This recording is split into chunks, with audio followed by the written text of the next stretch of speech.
Hi YouTube, this is a quick video update on the WarBlock High T-4 status.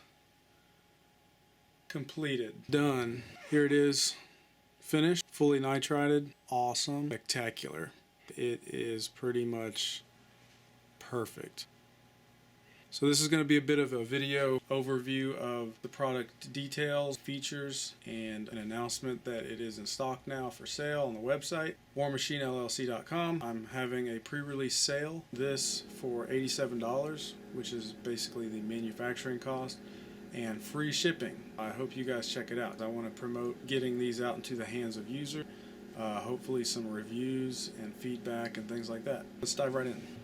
Okay, first a little bit of an overview of what it does. This gas block uses the same proven direct impingement gas system of the AR-15, but it has a number of distinct advantages over the standard front sight base. First, it has a receiver level Picatinny rail that is it's level with the receiver, and a receiver height forearm rail. And this allows you to use the multitude of backup iron sights on this rail without having to resort to some special one that is designed for the lower rails, which seem to be quite common. Obviously, the advantage of a flip up sight is the ability to flip it down and out of the way for use with optics. For those of you who like a clean sight picture, it's fully 100% CNC machined, and the rail slots are timed to be the same as the timing of the receiver. It has bayonet lug that's the geometry of it is a little bit, just a tad beefier than the standard front sight base bayonet lug, which securely mounts a bayonet. This one is actually shrouded inside of the Daniel Defense rail. So I had it initially mounted with a carbine length rail. I decided to mount a mid-length rail and machine the top away to make clearance for the rail, but it completely fits inside of the Daniel Defense rail without touching it anywhere, so the barrel is still free floated. So the main advantage is that you can mount your backup iron sight to the front and have it hard mounted to the barrel instead of mounted to this aluminum rail. And you can even see how that flexes just putting the slightest bit of pressure on it. But up until now, there's been sort of limited options on how to do that. You can't see it, but it has the sling swivel socket with a rotation limiter, so you can have a quick detach sling in the same location as it is on the standard front sight base, and that is for people who do not have a rail and cannot mount their sling to the rail. Obviously, it's more advantageous to mount your sling to the rail so you're not torquing and putting stress on the barrel, which should remain free floated. If you can't put it there, then this is the next best place right here. It is made of hardened 4140 steel, which is the same or very similar to the steel that the barrel is made from. So you will not have an issue with thermal expansion discrepancies as you may have with aluminum. Under firing conditions, the aluminum may expand at a greater rate than the steel of the barrel, and thus presenting a problem with losing your gas seal. You may have more instances of gas leakage there, which could cause short stroking. Also, the obvious that aluminum is not nearly as strong and rugged as steel. Mounting your backup iron sight to a hard material like steel that is also directly and hard mounted to the barrel is much more advantageous than mounting to aluminum. Now this one mounts to the barrel the standard way that the standard front sight base mounts, using pins. This is a much more secure method of mounting. It's certainly much more secure than clamp-on styles, which just simply use friction to clamp around the barrel. It is more secure than set screw styles as well, because you have a hardened steel taper pin driven through the gas block and through the barrel simultaneously. Some of the advantages are having your backup iron sight mounted directly to the barrel. Will maintain its point of impact with relation to point of aim. So any stresses or any warping or changes occurring to the barrel while it's getting very hot, or if it's resting on a barricade or something, will also be imparted to the front sight. So you will have no discrepancy between point of aim and point of impact, as you may have if this sight was mounted directly to the rail. The rail is relatively flimsy compared to the barrel. It's made out of thin aluminum. This could be a problem if you're inducing torque onto the rail by having a sling torquing it hard to one side, or resting it on a barrier or something like that. All these things can contribute to the problem of point of aim, point of impact discrepancy. This is actually one of the prototypes that I made about 5 years ago, or had commissioned a machine shop to make for prototyping and testing purposes. I've been running it hard since then. I've run it hard in a number of carbine courses.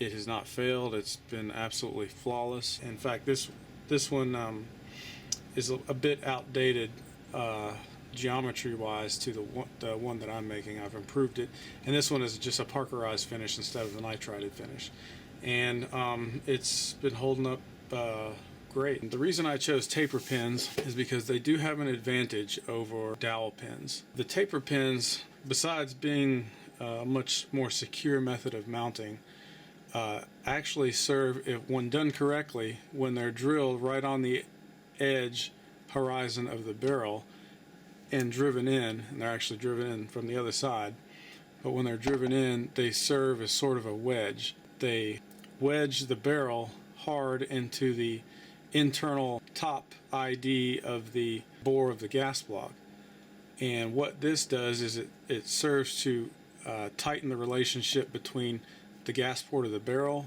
the gas port outlet, and the gas port inlet of the gas block.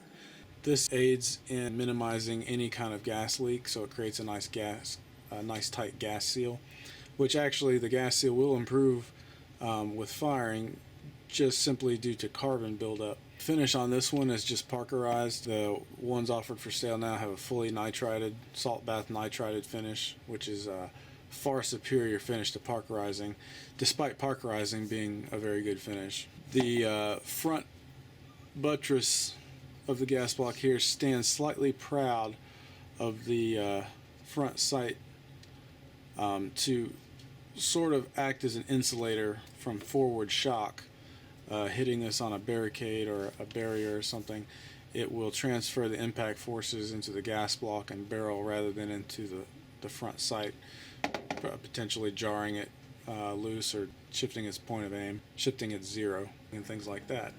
Also, putting stress on the rail does not affect impact drift that you may encounter with mounting the sight to a flexible rail that's independent of the barrel. Also, being hard mounted to the barrel, it's much less prone to shock and perhaps being knocked out of alignment. Maybe the rail gets knocked out of alignment or even bent, or if it's jarred really hard, it may actually shift the zero if your front sight is mounted to the rail. All these things are possible. The rail is relatively thin and flexible aluminum compared to the hard and rigid steel barrel. It weighs 4 ounces, which is significantly lighter weight than just the standard front sight base, which is about 5.5 ounces. Yes, it's true that is just for the gas block itself. Adding a front sight will add weight to it. However, adding, for instance, a Magpul backup iron sight, you will still achieve a net weight reduction over just the standard front sight base. For being as robust as it is, it's remarkably lightweight. Just a little note on how it will come and what you'll be getting. If you order a standalone unit, meaning that you want to do the pinning yourself into a barrel, this is what you'll get. you'll get a box with just the plain gas block in it. It's up to you to do the pinning and alignment. My last video I kind of detailed some ways to align it, drill it and ream it. You don't need a CNC machine to do it. You can use a drill press. I've done it that way before. I might do a video in the future of how you could do that yourself, but it is not an easy process. And if you don't know exactly what you're doing, you shouldn't do it, because if you do it wrong, you can both ruin your barrel and the gas block, and that will be kind of expensive. I also offer a pinning service. If you have a brand new barrel that has not been previously pinned with another front sight base or gas block, I offer that service for free. If you want one of these, send me your barrel and I'll pin it in and send it back, no charge, except for the charge of the gas block. I don't charge for services. I only charge for actual components that you're getting. So in anticipation of this being a problem for the end user who may or may not want to try to pin these things in themselves, I also am a CMM dealer and offer them pre-pinned on barrels in various configurations, just plain barrels or barrel assemblies. For right now, these will be made to order, so as soon as you place an order for one, I will construct it to your specifications and pin it and send it to you. So everything from then on out on your end is much easier. This one would, in this configuration, this is just one on a barrel. You can add delta ring or standard barrel nut, handguard cap if you want to use it with a handguard, like a plastic handguard. I'm only offering CMMG barrels at the time because that's really the only people I'm set up to deal with as a dealer. But they make fantastic barrels. In fact, their barrels are nitrided as well. So if you get one of the CMMG pinned barrels, you'll get a nitrided gas block that is pinned on a nitrided barrel. You can't go wrong with that. Nitriding is an exceptional finish, far superior to parkerizing, and parkerizing is even great.